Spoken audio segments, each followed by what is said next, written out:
नमस्कार, दिन भर की बड़ी खबरों में आपका स्वागत है। मैं हूं परवीन शेख।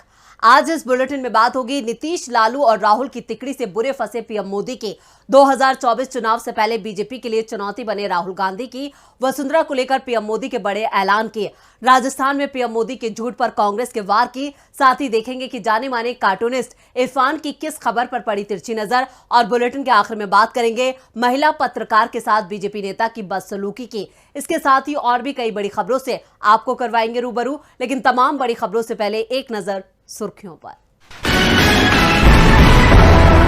राजस्थान छत्तीसगढ़ विधानसभा चुनाव के लिए बीजेपी ने 50-50 उम्मीदवारों के नामों पर लगाई मोहर।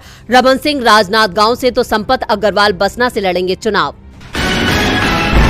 महाराष्ट्र कांग्रेस ने ओबीसी मुद्दे पर सीएम एकनाथ शिंदे पर साधा निशाना। कांग्रेस नेता विजय वडेट्टीवार ने पूछा सवाल, महाराष्ट्र सरकार में 15% ओबीसी सीटें खाली क्यों हैं? सितंबर में घटी डीजल की बिक्री, पेट्रोल की मांग में हुआ उछाल। देश के कुछ हिस्सों में औद्योगिक गतिविधियां सुस्त पड़ने की वजह से 3% घटी डीजल की बिक्री। मणिपुर की रोशो बीना ने एशियन गेम्स में जीता रजत पदक, 11 साल से कर रही हैं वुशु की प्रैक्टिस। ये तो थी सुर्खियां, और अब बात आज की सबसे बड़ी खबर की। बिहार के सीएम नीतीश कुमार, लालू यादव और राहुल गांधी की तिकड़ी ने पीएम मोदी को बुरी तरह से फंसा दिया है। बिहार की सियासत से इंडिया गठबंधन ने ऐसा दांव चला जिससे बीजेपी बेदम हो गई है। 2024 चुनाव से पहले बिहार में जातीय जनगणना के आंकड़ों के खुलासे से बीजेपी पूरी तरह से इंडिया गठबंधन के जाल में फंस चुकी है। क्या है पूरी खबर, देखते हैं ये रिपोर्ट। बिहार के सीएम नीतीश कुमार के एक सियासी दांव ने दिल्ली तक के सियासी तापमान को गर्मा दिया है। राजनीतिक गलियारों में आज सिर्फ बिहार के जातीय जनगणना के आंकड़ों की चर्चा हो रही है। इन आंकड़ों ने बीजेपी के 2024 के गणित को पूरी तरह से बिगाड़ दिया है। जातीय जनगणना के आंकड़े जारी कर बिहार ऐसा करने वाला पहला राज्य बन गया है। जातीय जनगणना के आंकड़ों में अत्यंत पिछड़ा वर्ग 36%, अन्य पिछड़ा वर्ग ओबीसी 27%। ताजा जनगणना के अनुसार बिहार में अब करीब 82% हिंदू और 17.7% मुसलमान हैं। अभी बिहार में हिंदुओं की संख्या 10,71,92,958 है। वहीं मुस्लिम जनसंख्या 2,31,49,925 है।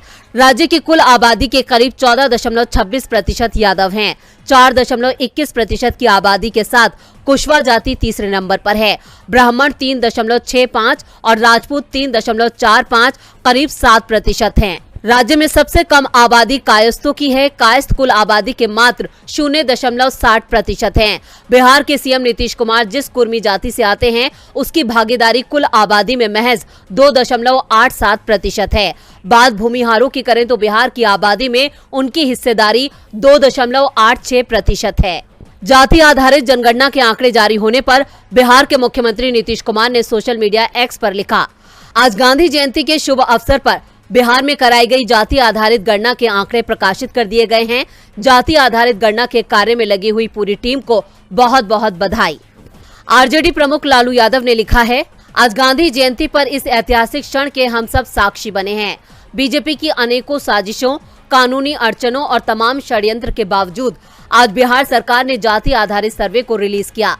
यह आंकड़े वंचितों, उपेक्षितों और गरीबों के समुचित विकास और तरक्की के लिए समग्र योजना बनाने एवं हाशिए के समूहों को आबादी के अनुपात में प्रतिनिधित्व देने में देश के लिए नजीर पेश करेंगे। वहीं राहुल गांधी ने बीजेपी पर निशाना साधते हुए लिखा है, बिहार की जातिगत जनगणना से पता चला है कि वहां ओबीसी, एससी, एसटी 84% है। केंद्र सरकार के 90 सचिवों में सिर्फ 3 ओबीसी हैं, जो भारत का मात्र 5% बजट संभालते हैं। इसलिए भारत के जातिगत आंकड़े जानना जरूरी है। जितनी आबादी उतना हक, ये हमारा प्रण है। जातीय जनगणना के इन आंकड़ों से आने वाले चुनावों में बीजेपी की दिक्कतें बढ़ना तय है। दिक्कतें तो राहुल गांधी ने भी बीजेपी की बढ़ा रखी हैं। राहुल गांधी अब हर रोज खबरों में पीएम मोदी पर हावी होने का हुनर सीख चुके हैं। गांधी जयंती के मौके पर राहुल गांधी ने एक बार फिर पीएम मोदी और बीजेपी को हैरान कर दिया। जब पीएम राजस्थान के चुनावी दौरे पर थे तो राहुल गांधी भी अमृतसर के दौरे पर थे। जी हां, यहां पर आध्यात्मिक दौरे पर कहें, जिससे पीएम मोदी से ज्यादा राहुल गांधी की चर्चा होने लगी। तो कैसे राहुल ने किया मोदी को परेशान, देखते हैं ये रिपोर्ट। राहुल गांधी का अगला कदम क्या होगा, ये अब पहेली बन गया है। 2 दिन शिमला में बहन प्रियंका गांधी के घर बिताने के बाद आज कांग्रेस सांसद अमृतसर पहुंच गए, जहां उन्होंने हरमिंदर साहिब में माथा टेका। इसके बाद वो गुरुद्वारे की सेवा में शामिल हुए। हरमिंदर साहिब में राहुल गांधी की सेवा करते हुए एक वीडियो शेयर किया गया है। वीडियो में देखा जा सकता है कि राहुल गांधी मंदिर साहिब में बर्तनों को साफ कर सेवा कर रहे हैं। आप भी देखिए राहुल का ये वीडियो, जो सोशल मीडिया पर वायरल हो गया है।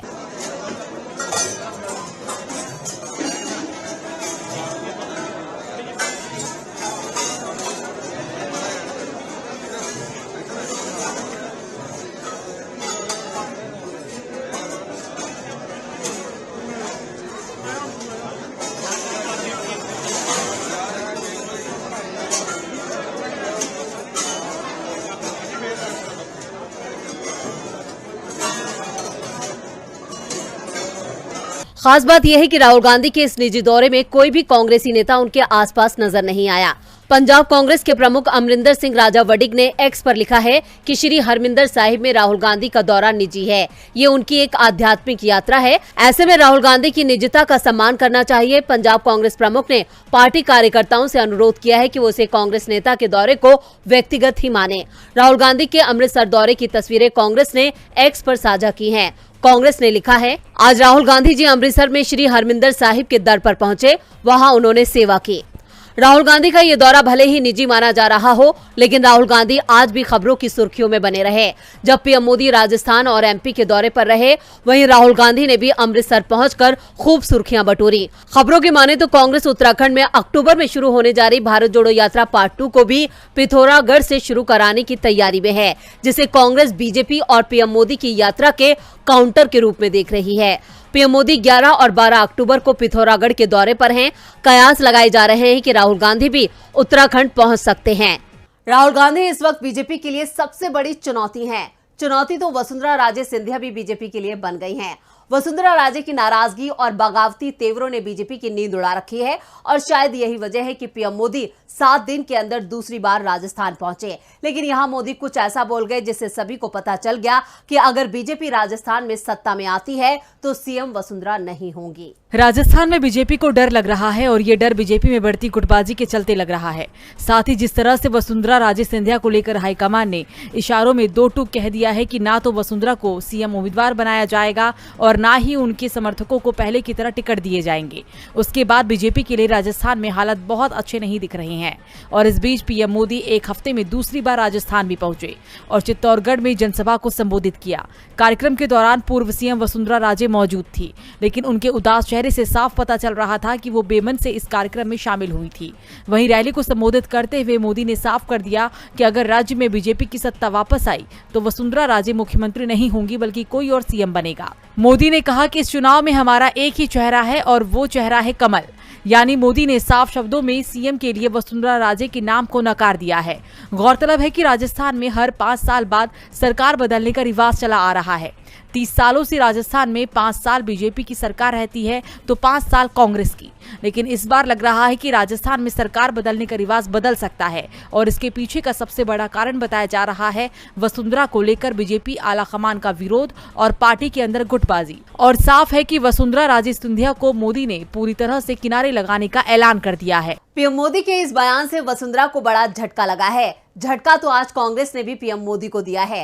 राजस्थान में आज सियासी तापमान अपने उफान पर रहा, क्योंकि पीएम के चित्तौड़गढ़ के दौरे पर थे और इस दौरान पीएम मोदी ने रैली को संबोधित करते हुए गहलोत सरकार पर निशाना साधा, जिसका कांग्रेस ने करारा जवाब दिया। तो क्या कहा है मोदी ने और क्या है कांग्रेस का पलटवार, देखते हैं ये रिपोर्ट।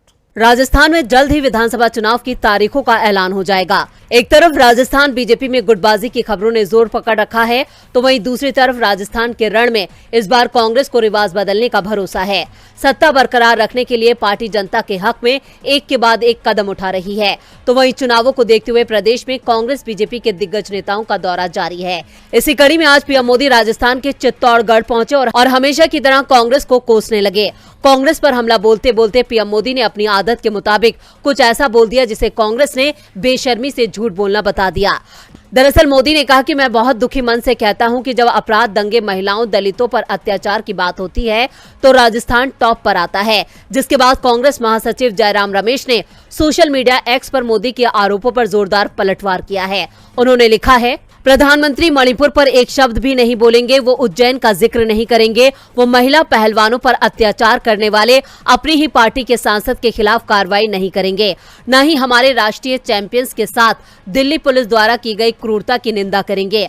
लेकिन जब चुनाव प्रचार की बात आएगी तब वो वही करेंगे जो सबसे अच्छा करते हैं, बेशर्मी से झूठ बोलना। हालांकि ये कोई पहली बार नहीं है जब पीएम मोदी ने अपने भाषण में बोलते बोलते कुछ ऐसा बोल दिया हो जिसका कांग्रेस की तरफ से करारा जवाब मिला हो। इससे पहले भी मोदी की कई बातों का पर्दाफाश कांग्रेस की तरफ से किया जा चुका है। कांग्रेस के इस पलटवार से बीजेपी की चिंता बढ़ गई है। चिंता तो बीजेपी नेता वरुण गांधी ने भी अपनी सरकार की बढ़ा रखी है। योगी सरकार ने अमेठी के संजय गांधी अस्पताल के खिलाफ कड़ी कार्रवाई करते हुए अस्पताल का अस्थायी रूप से लाइसेंस रद्द कर दिया था और इस कार्रवाई के बाद से बीजेपी सांसद वरुण गांधी ने अपनी ही सरकार के खिलाफ मोर्चा खोल रखा है। एक बार फिर वरुण गांधी ने मोदी सरकार को तीखे तेवर दिखाए हैं। मोदी सरकार अपनी नीतियों और नीयत की वजह से अक्सर विपक्ष के निशाने पर रहती है, लेकिन बीजेपी सांसद भी उसके काम की कमियां निकालकर सरकार को कटघरे में खड़ा करते रहते हैं। और इस बार वरुण गांधी ने एक बार फिर से मोदी सरकार पर निशाना साधा है।